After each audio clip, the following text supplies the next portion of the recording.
one more time. That iPhone is full storage thing is driving me crazy.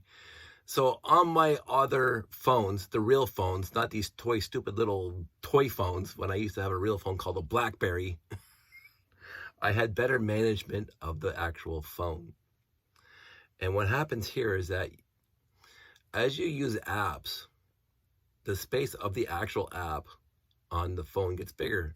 My YouTube app was up to 18 gig, which is 1/3 of the phone. Whatever, almost 1/3. And there's no way of clearing that out. There was no way of clearing the cache of the YouTube off. You can go into recently and you can go into set options, settings, and iPhone storage, and you can delete the stuff, recently deleted videos. But the actual YouTube app, there's nothing in there in the iPhone to say get rid of cache data that I could find. It drives me nuts. So I had to delete YouTube and reinstall YouTube on my phone, and now I have 40 of 64 gig free instead of like 60 of 64 gig free. So I could probably talk for 3 hours now, which I'm not going to do. Things like that. Like, this is my whole point about BlackBerry. And again, we can go into the whole debate about BlackBerry and whatever, but BlackBerries were real phones, real business phones. I could maintain them easier. I could control them easier. I could wipe them easier. They were real business phones. These toys, the Samsungs and the iPhones, they're toys. They're still toys. And that's, again, old school. Hey, you kids, get off my grass. And they try to play nice with the MDMs and all the other stuff. But in the end, the BlackBerry, and they blew it, just like Commodore blew it. And again, I'm not, pining for the return of BlackBerry, just like I'm not pining for the real return of the Commodore computers. It was just a section in time when things were good in a lot of senses, and it's just like, what I am fortunate, this wasn't going to be the tangent what I was going to talk about, but it's just the unfortunate part about my hobby is that BlackBerry disappeared. The Commodore company disappeared, even though they had the best computer at the time. The BlackBerry had the best phone at the time. And you can actually debate that, but I'm not going to listen, because there's no way of convincing me, there isn't, of that there are better phones out there than BlackBerries for business use. If you want your toy personal phone to play your Candy Crushes on, then don't get a BlackBerry. But if you want a business phone that's reliable, and I was, at the time, this is way back when, I was able to control my entire environment via my BlackBerry, because it had the MDM and then hooked right into our system, and it was all safe and sound and secure and blah, blah, blah. And it took a long time before the other phone companies got on board, because they didn't care about companies. They cared about selling to the crowds that wanted to line up around the block for apples and pay $1,000 every time they release a new version. Anyway, that's a whole other tangent I'm not going to get into right now. But it is what it is. But they're all gone. BlackBerry sort of exists still. I don't know if the Commodore company still exists, but it doesn't matter to me now. I'm not buying a Commodore. I buy an HP with a Commodore emulator on it. But the Lego company, there was a lot of upstarts. There was a lot of, again, I mentioned this before, and again, the Lego company was never perfect. Never said it was. But there were a lot of upstarts way back in my earlier days, past my youth, but in my 20s and 30s, that a lot of companies just glommed on to the Lego company and just basically ripped off their work. Just ripped it off. Just blatantly ripped it off. Not back then, at least they had a little self-respect. They didn't rip off the actual sets the Lego was producing, unlike the new stupid companies in China and wherever else. They're blatantly just getting the sets that Lego has been researching and building and getting ready for mass market. They're getting those sets onto the market before the Lego company does. It's just infuriating to me. But the Lego company is still here. So good on you. So it's 1 for 3 out of all the things that I loved in my life, that 2 to 3 are gone. But anyway, I'm going to calm down. I'm not going to get into this. So the whole purpose of this video was originally, this is pre this tangent. I was going to talk about this for a while, and because here it is. So I kept one together. Yay. And I put one in a bag. Also, yay. This is going to be shipped somewhere in the world to a friend of mine as soon as I get some contact information from him. But he and I have known each other for many, many decades. And we both agree that this is one of those coveted sets that we wanted and never got when we were kids. So, and I happen to have 3 of them now, and I don't mind losing one. So, so, so that was, I was going to stretch that little story out to 20 minutes to waste your time. But while I was getting this whole thing organized, 3 trials of videos ago that I kept on saying iPhone storage full, I went in here and I was getting this all set up, and I was looking at the box, and look, there's the 3rd one right there. Yay! It's in the box, and I got to see it in the box. Now, again, I don't have the covering of the trays. What I'll probably do is I'll wrap this in saran wrap or something like that, just to keep the pieces where they are. I was originally going to use Ziplocs for all these things. I might still do that to keep the pieces where they are, but I wanted, so I took the 3rd one apart and I put it in the box. And while I was doing that, and this is where we're actually getting to the topic of this video, 5 minutes into it, 6 minutes into it, I was just like, oh, wait a minute, the brochure building booklet in the lid of the box. Now, when I got this lot a few months back, you go back in the videos and watch when I got it, the instructions were already right here, so I didn't have to go in there. I knew most of the Technic sets back then, they stored them in the box. My 854 had the instructions underneath the tray, but that's the 853 had them stuck in there. But when I got this one, of course, it's been used for 40 years and blah, blah, blah, the instructions are there. So I didn't bother thinking about it. I said, wait, I'll go have a look. I'll see if there's, and I stuck my hand in there, and I felt some paperwork. And I'm going, there's not another set of instructions in here. And there wasn't another set of instructions in here. But what we did get, that was still under there, and I should have checked it when I got it, was locked. I love these things. No, I don't have hardly any of them anymore. But every time you bought a set, you got one of these. If you want a really small set, you got the small one. If you bought a bigger set, you got a bigger one. This one is from 1981. Now, I know I got one of these. But, so that's when I would imagine they got this set for Christmas. 1981. So the yellow space minifig hadn't happened yet in a set. That's important. 1981, though. 1981, Duplo was around for a little bit already. I think Duplo started in 1979, maybe pre that, but I could be wrong. Duplo was in the original logo, Duplo, not the new logo, Duplo. It was in the stores. I remember looking around. Fabuland. It's just awesome. Thanks, Jeff. But we'll get over here. So, I've shown you this set, number 10. It's right below there. And I'm looking through all these other sets. I never got these 700 sets.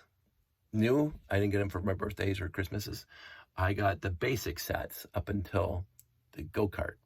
But 20, 30, 40, 50, 8, 9, 10. Now, we all got the even numbers. I don't know how we got the 2, 4, 6, 8 sets when we were growing up.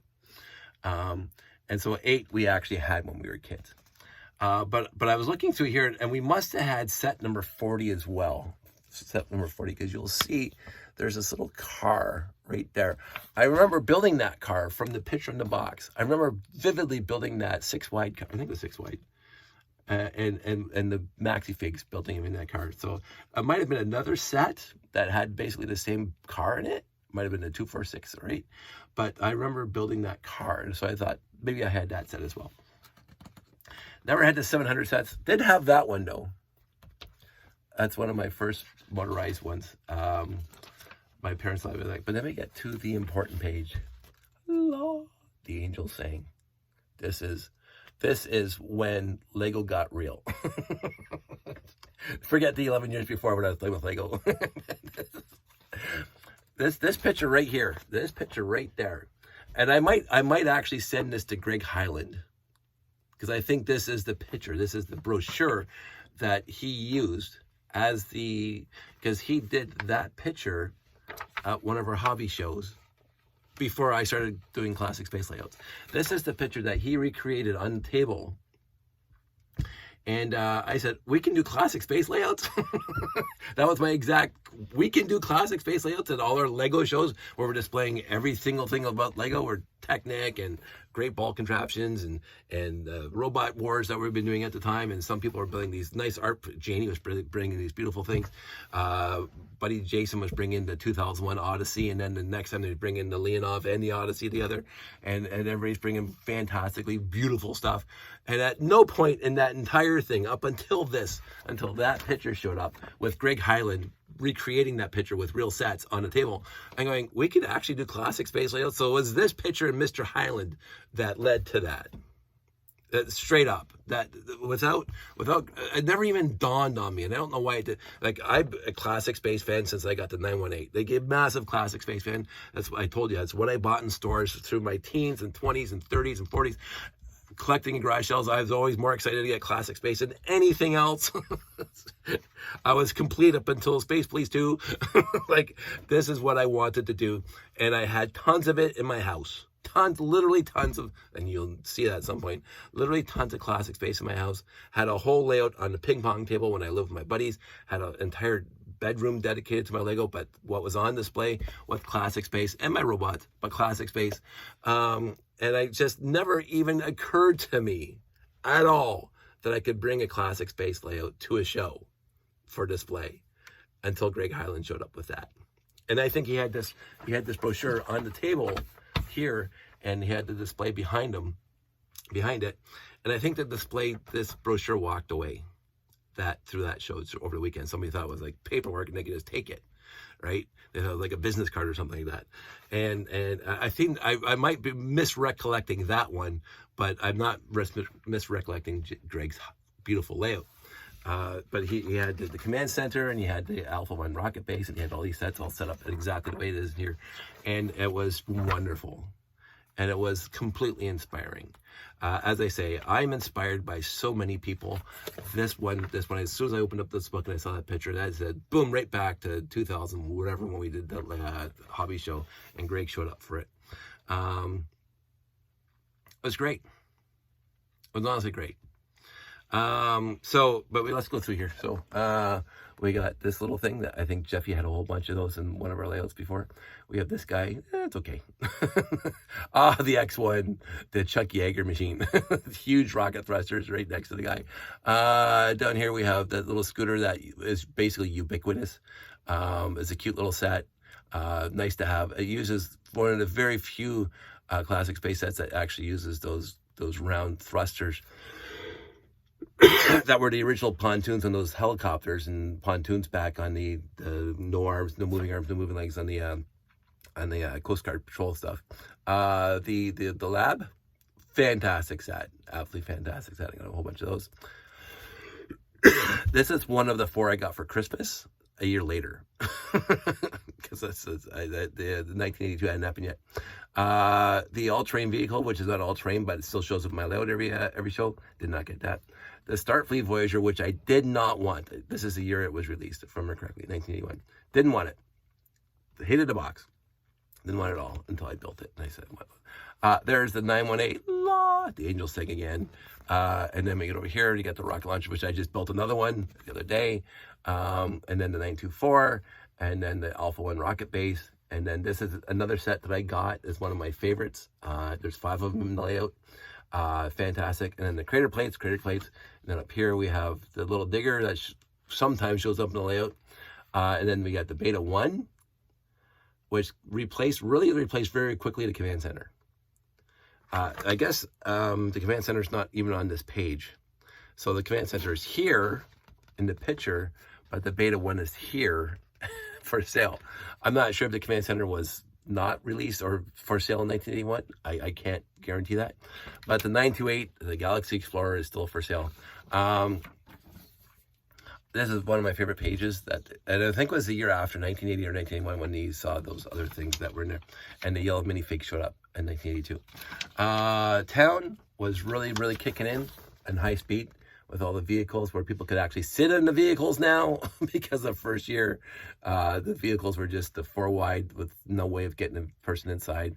And now they started ramping this up. Now, I was looking through this, and I'm reasonably certain that I could build every one of these sets that's on this page, but I was never into Town, and I don't remember getting any of these. There's the 600 right there. I got that one when they released the minifig. And again, you can see how the guy cannot sit in his car. So, but the rest of them, the vehicles are open, and the people, except for the tanker here, the guy's not sitting in that thing. So they're still kind of a hybrid between the old way of making vehicles and then just throwing a minifig into the set, even though the minifig couldn't sit in the vehicle. But they also have this tow truck where the minifig can sit in the vehicle. It's got doors on the side, this tractor, helicopter. The guys get this little go-kart here. But I was looking through this to see if I got any of these sets. And I can say no. But this set right here, I think I might have done a review on it. I got this in a used lot a year or two ago. And it was a cute little set as the automotive shop, the truck service. I liked it. I really did. And again, to talk about that really quickly, a friend of mine asked as a comment, how do I know which sets I have and which sets I can refurbish, reconstitute? And that's an awesome question. There are apps that you can download. I do not know what they are, but there are apps you can download that can scan the pieces on, just put them out there, and it can tell you what sets they come in. My experience, especially with classic space, is pretty, I can just tell what set, although as I mentioned, the lot before this one, the X1 was sitting there, and I had no idea. And I'm going, wait a minute, that looks like enough pieces to build an X1, and it was enough pieces to build the X1.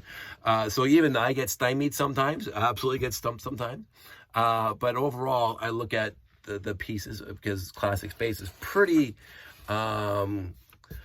understandable. If you have a lot of light gray and a lot of blue and some trans yellow, for me, it comes down to, this trans yellow piece, like the 4x6 trans yellow piece, only came in a 918. So if there's a trans yellow 4x6 trans yellow plate, you have a 918, or you have the potential of refurbishing a 918, reconstituting. There might be some pieces missing. If there's a 4x10, I think it's 4x10. Trans yellow plate, because that's what I'm looking for. If it's trans yellow, I'm going to buy it. Then it's the 924, 928, or even the 6981 command center, whatever you want to call that. They put it on top of the what I call the greenhouse, where the rocket is. 6x6, also the 6981. 6971. Bad me. 6971. 6971 is the beta 1. The 6971 is the whatever they call it, the command center.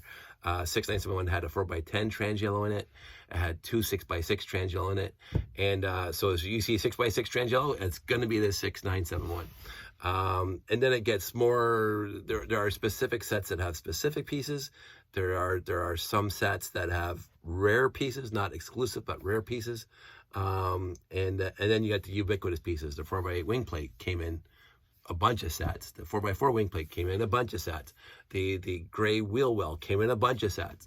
And so you just kind of lay those pieces out, and you're going to say, oh, there is this X1 in here. Like a complete surprise. Or even the rocket launcher that I had the other day. But again, half those pieces were missing. But I can guarantee it was the rocket launcher, because it had the pieces, and they wouldn't be in. Those pieces would have been in other sets, but not all the pieces would have been in other sets. There'd be like 3 or 4 sets that would have those pieces in it. But the one set that had all the pieces was the rocket launcher. And as I say, I had half the pieces from that lot. And then I had to grab half the pieces from my collection. Because it's a fun set to reconstitute, and I didn't mind reconstituting it. So, I will also say this. I mentioned that I reconstituted 10 sets from that lot.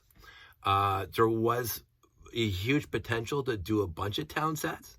I was just looking through this again, looking at the town sets here, not the classic space sets, what I'm going to pause every time, but the town sets, and this guy right here has blue wheel wells, right? It could have been that set. It could have been, there were some red ones here. There's this red police car here. It could have been that guy. But again, unless it's like, I don't dislike town. I like town. I got lots of town pieces, right? And then, but for my reconstitution, it's going to be something I'm passionate about. And I know all the pieces for classic space, and that's this and this. And again, with the X1, I could even be oblivious to what they are, but I'll keep on trying. And just overall, I knew there was a Starfleet Voyage in there, so I'm going to build that first, right? Because that's going to get rid of all those pieces for the Starfleet Voyager. I knew that there was the mobile rocket launcher. I'm going to build that, and then that removes a whole bunch of pieces. Because the more pieces you remove from the classic space colors, the gray and blue, you say, what's left over? Oh, that's left over. What do those pieces constitute? Looks like it could be a rocket launcher, or it could be 3 other sets, but the rocket launcher is what I'm going to build. So, and then I get the instructions on Piron, and the part list on Piron, and I start pulling the parts, and I'm going, oh yeah, this is the rocket launcher, but it's missing half the parts. Because it made sense. There was no wing plates left.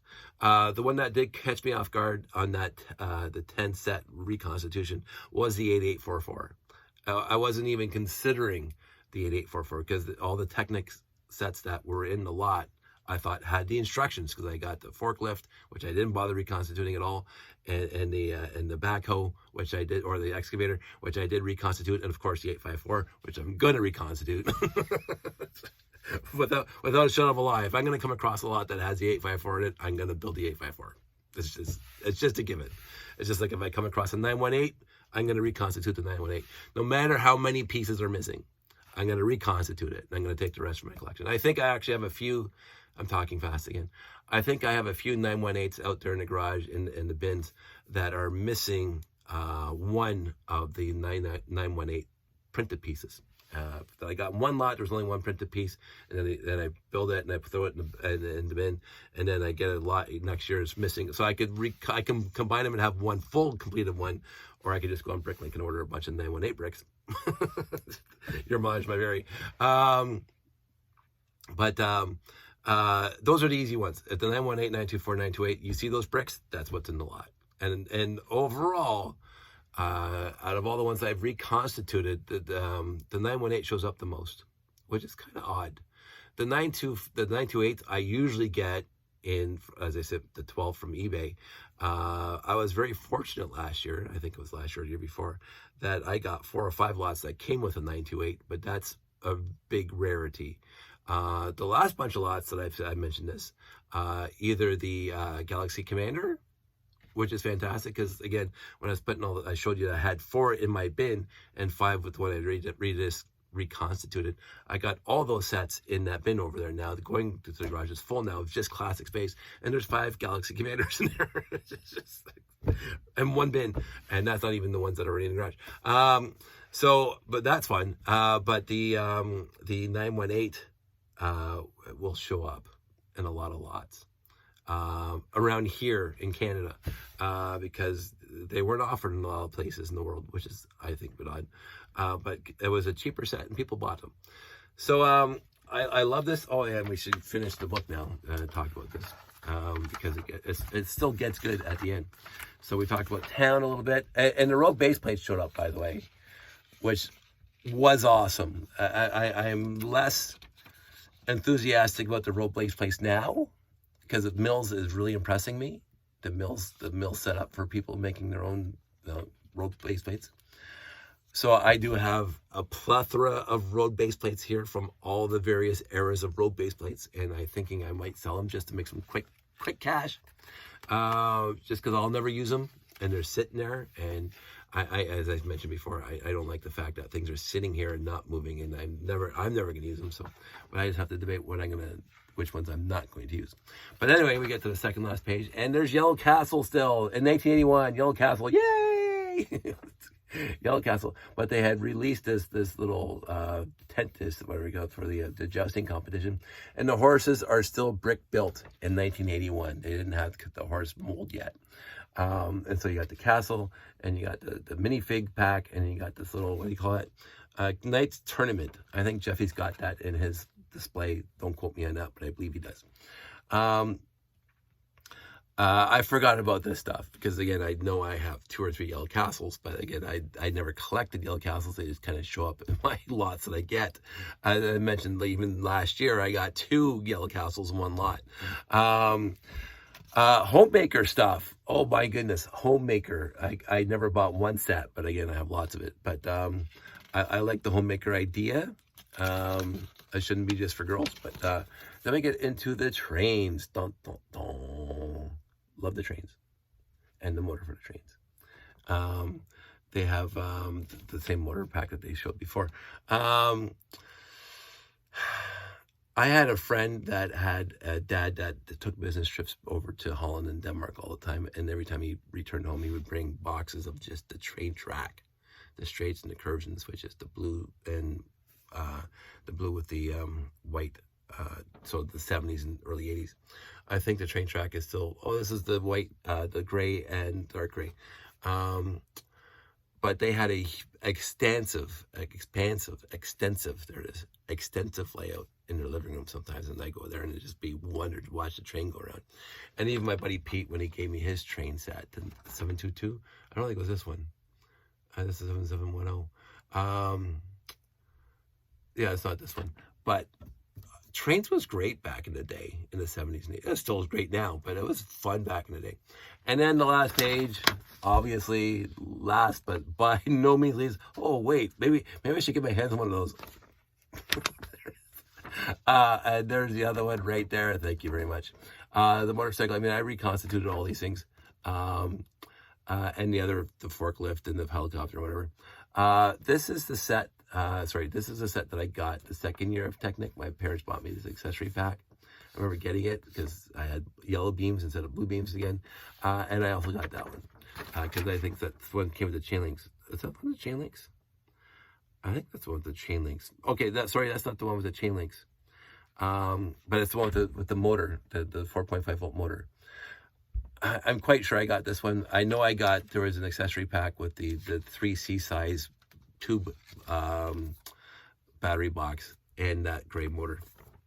And in the back, which was ubiquitous basically across eras of Samsonite Canada, Lego brochures. Because this is Samsonite, it says right there, it says Intra Lego AG, Samsonite, Stratford, Ontario, registered user of Lego in 1981.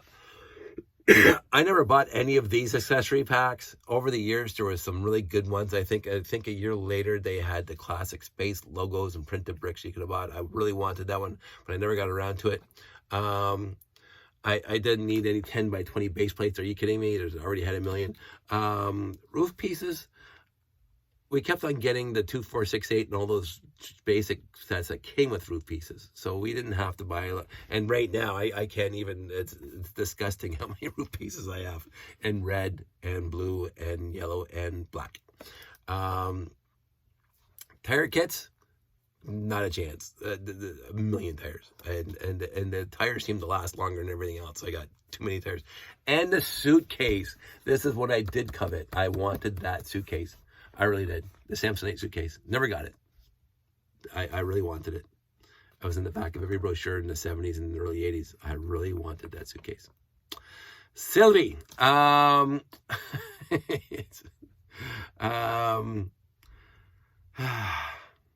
Anyway, this was a fantastic brochure. Great, fantastic walk down memory lane. I really, really did enjoy this one. This was when Lego... So... For many decades before, it was slow, incremental, small changes. 1975 wasn't even a huge change, even though they released the minifigs with no moving arms and legs. That was a little bit of a thing. I get my airplane up there, sitting there. So I just have to look at it happy. Things make me happy. So 1975, a little bit of an incremental change. The train releasing and then whatever. 77 with Technic. A huge radical change for Lego. They didn't call it Technic, they call it Expert Builder, whatever they want to call it. But 77, a huge radical change for Lego. 1978, boom, minifig and town overnight changed and flourished into minifig scale. And Castle was released and this is a couple years later, and Classic Space was released. And from me, and this is just from me. Also Duplo, but again, that doesn't directly relate to me, but 1977 to 1980, massively huge change to Lego sets across the board, and a lot more enthusiasm from the kids at the time. I mean, I've always been enthusiastic about Lego, but basic building was before 1978, it's what we did, and then after 1978, minifigs and Technic and whatever. And I don't think there was another, from my point of view, There was not another substantive change. Like every year they came out with the Classic Space in 1986, Futron in 1987, Blacktron in 88, 89, Space Police 1, Mtron, blah, blah, blah. They kept on releasing new sets, new themes. And then Pirates, and then Castle got great, and blah, blah. But the minifig was a game changer, and Technic was a game changer, and Duplo was a game changer. New themes based on the same pieces, not a game changer. For me, I don't think there was another huge leap of radicalness for Lego, again, my world, until the RCX. But the RCX was not as a substantial change as Technic in the first place, because you wouldn't have the RCX, the RIS, Mindstorms without the Technic for the last 20 years before that. In 1998, 1978. You wouldn't have it. So it was a huge change to Technic and education, but without the Technic, because Technic was a radical change from basic building bricks before. The minifig was a radical change, and then you got snot and burps and blah blah blah, and then the huge specialization of pieces, where they have thousands of molds instead of just hundreds of molds, but and the ability to produce whatever they wanted, and then the color changes, pretty good. I didn't think that was radical, like game changing across the board, but the color changed instead of the basic 5 colors plus gray and clear and green. That they started, hey, let's get fuchsia, let's get sand green, let's get whatever. You know, they're building Yoda. They need a different color than they had before.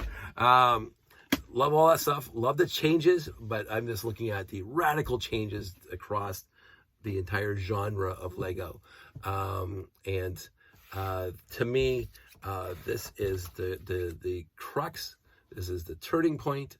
This might be a year after it because it's 1981, but whatever. But from 1977 to 1980 was a huge turning point of the company. Had they not done this kind of stuff, they stuck with the basic 2, 4, 6, 8, 10 sets, the 10 Lego, with basic pieces and plates and whatever. It wouldn't have lasted till today. Lego never would have lasted till today. It was just basic building brick. Even the maxi figs. The maxi figs are cute. They were good at the time in the mid 70s, but they weren't the playability of the minifig. And even the no arms, no legs guys, the moving arms and legs guys, cute, but not radical. Like the moving minifig, you have a representative of yourself in your mock, your build. And it was a great time. And it was a good time to see all the changes and live through all the changes. A part of me wishes the internet was already established way back in the 60s and 70s, because I would have loved to have been on Lugnet in 1978 when they released the minifig, because that would have been awesome. Listening to the fans, the adult fans talking about, look at this new, and then somebody said the tech, like Lugnet evolved because the internet evolved, and the Lego's already established with all the cool stuff that they're building. And Lugnet was fantastic for that, but it had been, and then Mindstorms showed up. Well, Mindstorms and Lugnet basically showed up at the same time, for me anyway. I think Lugnet was established prior to Mindstorms, but like maybe a year or two. But as I say, I have this now. I'm not going to throw it away. I'm not going to just throw it away, as George Carlin would say. But I'm not going to keep it. I might give it to Jeffy to see if he can find a seller for it or a buyer for it, because I don't need this, because again, paperwork is just irrelevant to me. But it was a great walk down memory lane, and I have to admit, again, I say this with all sincerity, I am inspired by truly a great number of people. One of those people, especially for what I'm displaying at public shows, is 100% based on Greg Hyland. It really is. The spark of what I've been doing is based on Greg Hyland. The fruition of that, Jeff, Janie, like literally everybody that I've worked with for the past a whole bunch of years, since 2000, whatever, 2004, 2000, whatever we did it, 2005, maybe, I can't remember when that show was. But everybody contributed, everybody helped, everybody humored me, which is always awesome. But Greg was the impetus. Greg was the initial pushing the rock down the hill. And it wasn't, it wasn't on purpose to get me. We're just friends, right? And he just showed up with it. Like, again, it was one of those shows where the organizers call me up and say, hey, and Alan had already stepped down. So it was up to Dave to say, hey, just give us this area and we'll fill it in. And so I put it on Lugnet, and I said, hey, we got this space over at the hobby show, and we're going to be, I don't know what it was. It wasn't 40 by 40. It was kind of a nice little section. They actually drapes between all the booths and stuff like that, but it was like 20 by 20, maybe 20 by 30. I can't remember now. And Greg says, hey, Dave, can I bring something? Absolutely. Absolutely. Greg, you bring it, and whatever it is, just bring it. I'll leave a space for you on the table. And he brought it, and I had no idea. He may have told me, but I don't remember him telling me that he was bringing that. And normally what happens is I bring stuff to a show back then to display, but if there's more people to display stuff, I'm not gonna put my stuff, because I didn't have anything back then that was worthy of display. And so, but I had a couple of cute little things, blah blah, and Greg shows up, and I left the spot. So you have to picture there's a hallway, and the I think we're at International Center again, and they made a whole bunch of hallways so the public can walk up and down, and then they made basically booths where they used the big, huge aluminum tubes and stuff, and they had the green drapes. I'm colorblind. I'll call them, might have been gold, but they had the drapes separating each and every section. So we'll just say hypothetically the quilters right beside us, we couldn't see them because there's drapes separating them from us, and everybody had the same amount of real estate. And normally in this kind of situation, the salespeople as well as the exhibitors all had the same size booth. So we had 3 sizes of drapes, and then we got the middle part. And then we asked for how many tables we want and how many chairs we want, blah, blah.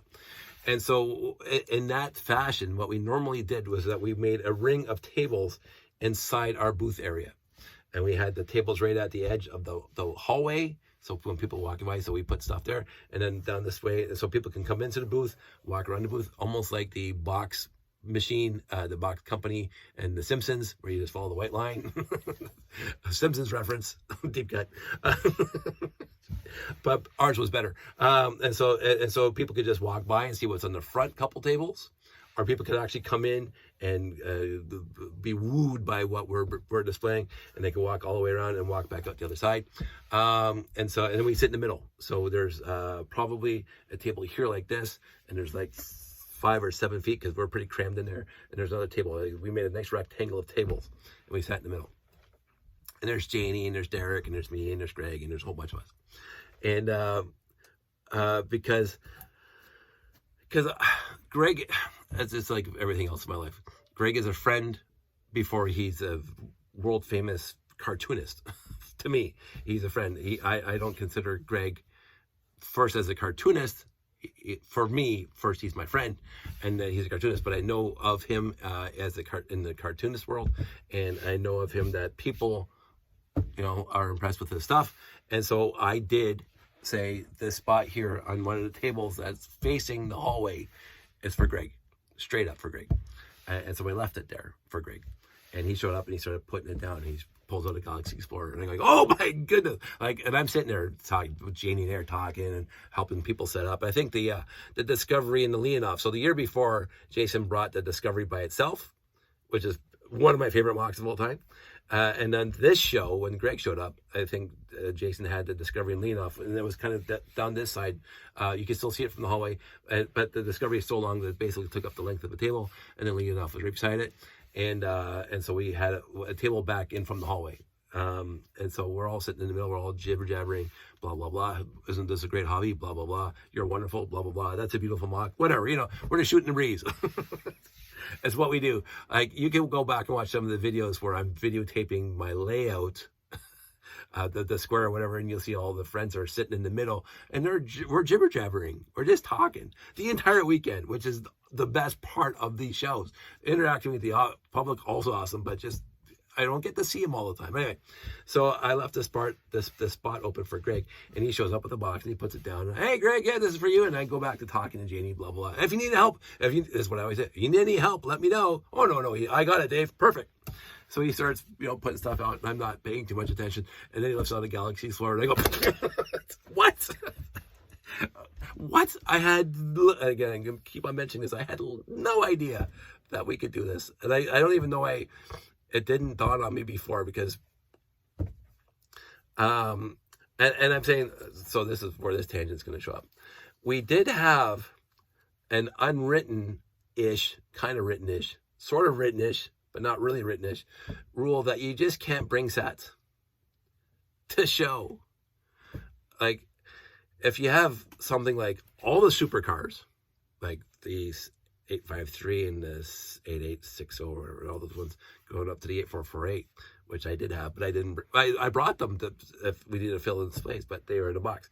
Then that's okay. But if you bring a set and drop it down and say that's your display, you can just leave that at home. Like, we want to see mocks, we want to see something. Like, my go-karts are just a set, right? But there's a billion of them, and they're all different colors. So that's kind of a gimmick-ish, if you want to call it that.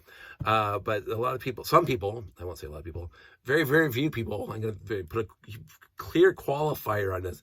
A few people wanted to attend these shows because we get in for free. They give us free tickets. This is the hobby show where you're paying $50 a family, whatever it was. And we get it for free, and we get to go enjoy the rest of the show. I didn't put like a schedule of when people have to be in our area. I never did that because I'm going to be there anyway. I don't go looking around most of the time. So we get in for free. So there's 15 of us putting on a display across 12 tables here. And we get it for free. And so the expectation, the tacit and sometimes voiced expectation is you bring something worthy to show. You don't have to support it. You don't have to sit here and talk to people about it. You drop something down and you can go for a walk.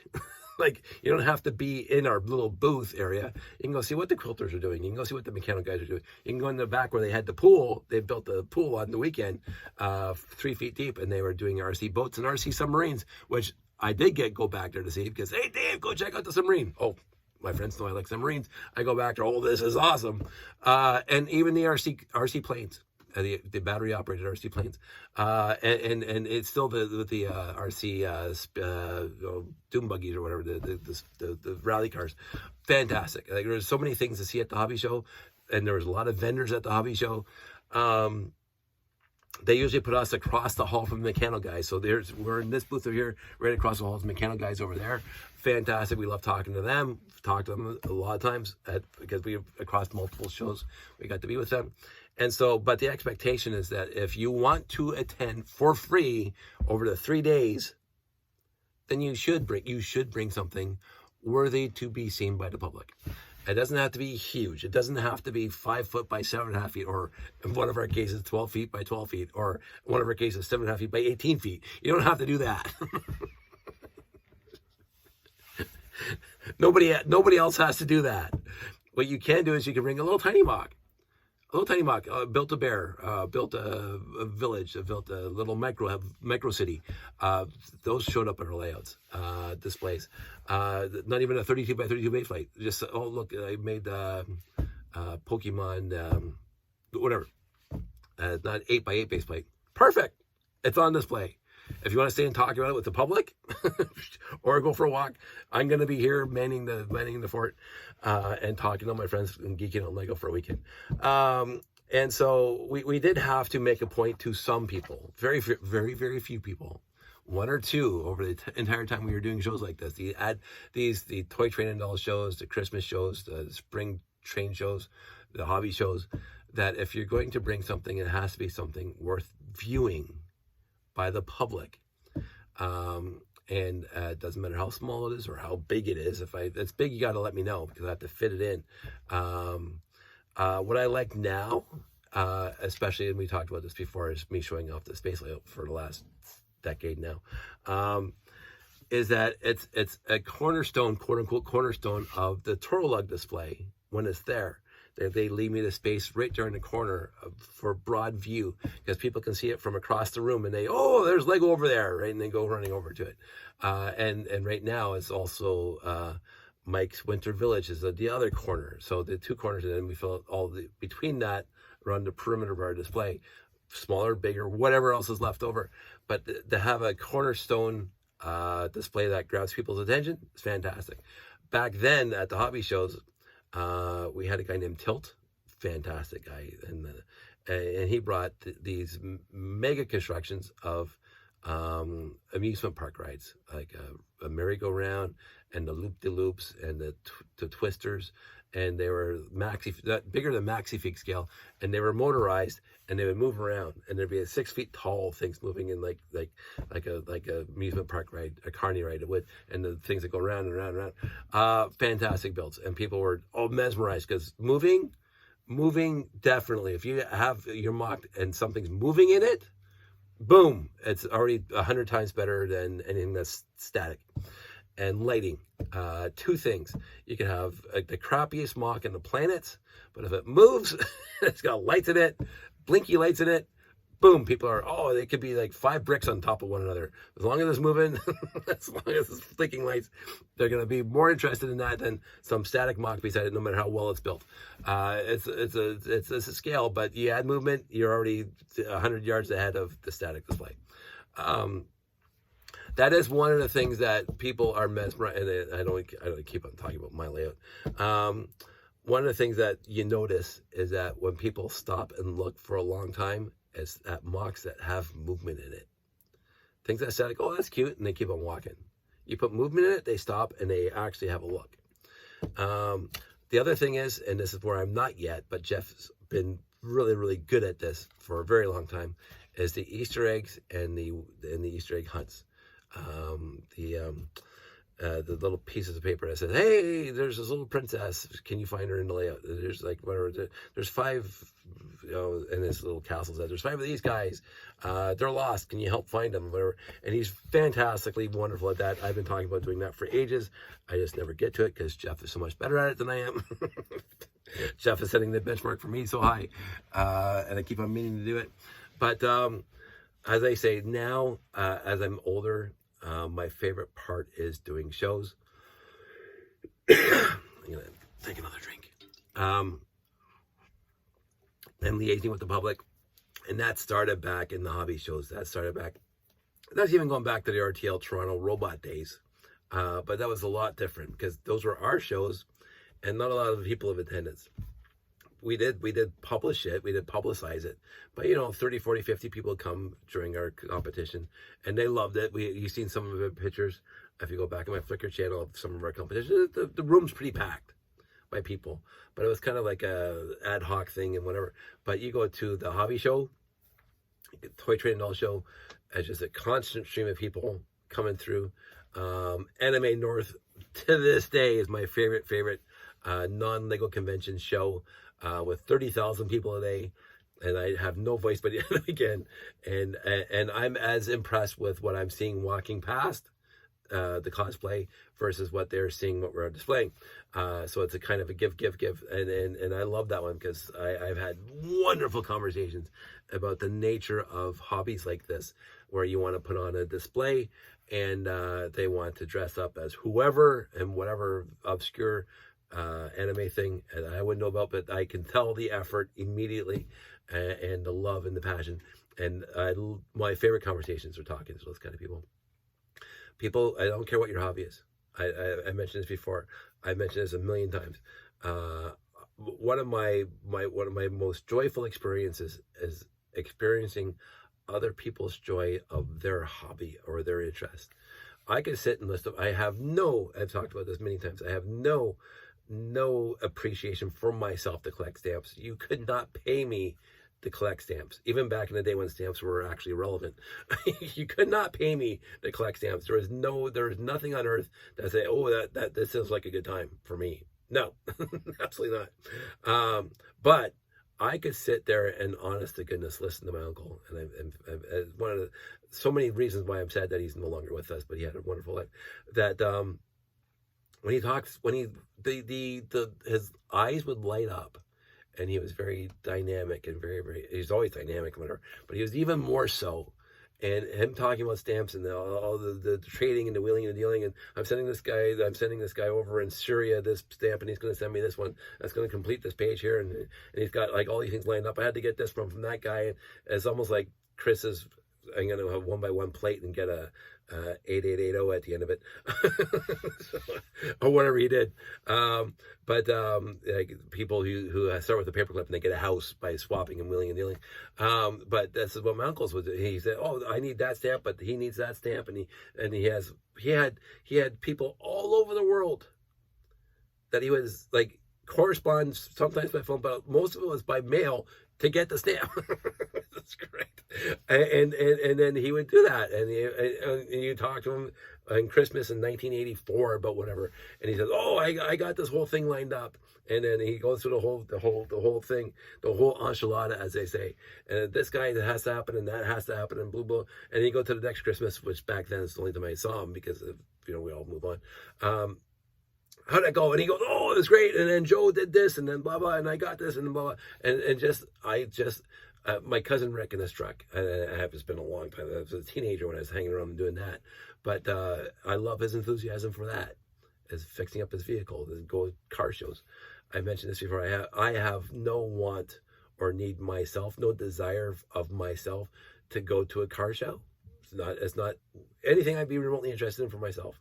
But hanging out with somebody who loves a car show, I'll hang around them to the sun goes down, because their enthusiasm, and they're talking about the 442 and the Hemis and the horsepowers and whatever else like that. Oh, and they look at the hoods up, and they said from a distance, "Oh, that guy installed this grommet from wherever, they got it from like Cleveland, and there's this one manufacturer that makes this type of whatever head gasket, whatever it is." I don't know, and then he goes over there, and it's exactly what it is. He can tell from a distance that that's what that was, and the guy says, "Oh," and the guy who owns the car comes over, "Oh," and they start talking to the blue in the face about why they put that there and how awesome it is.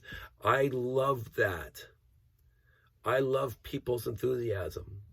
I'm enthusiastic, kind of like talking about this stuff, but I love other people's enthusiasm for whatever their interests are, and it has to be something that they're interested in, right? I don't get enthusiastic about work too much, although I do get passionate, as my last video showed.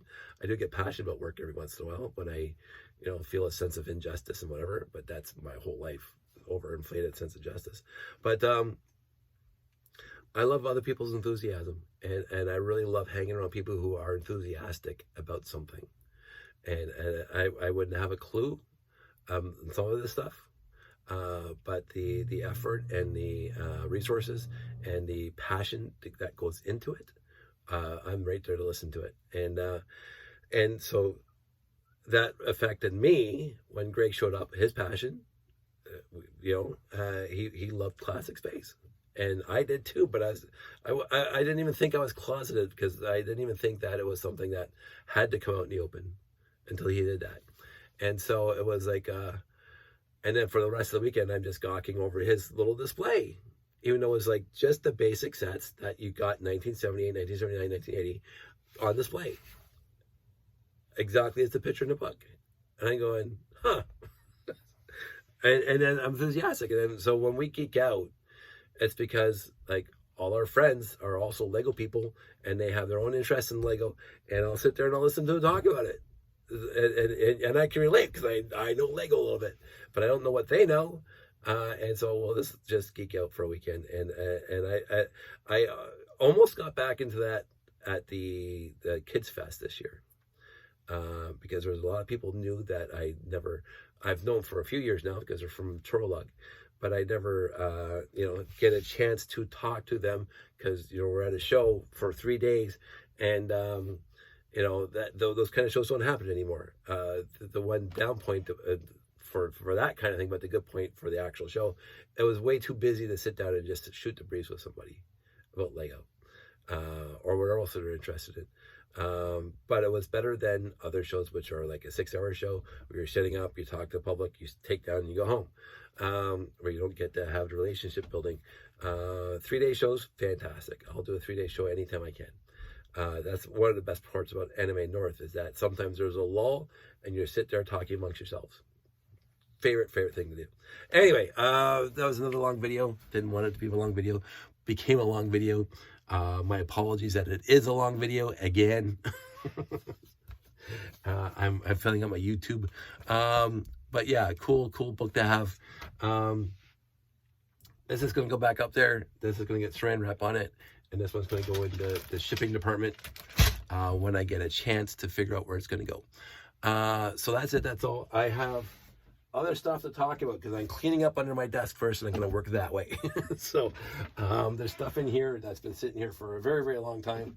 And I want to get it all done. And as they say, I have actual Lego on sale on Marketplace right now. So that's something.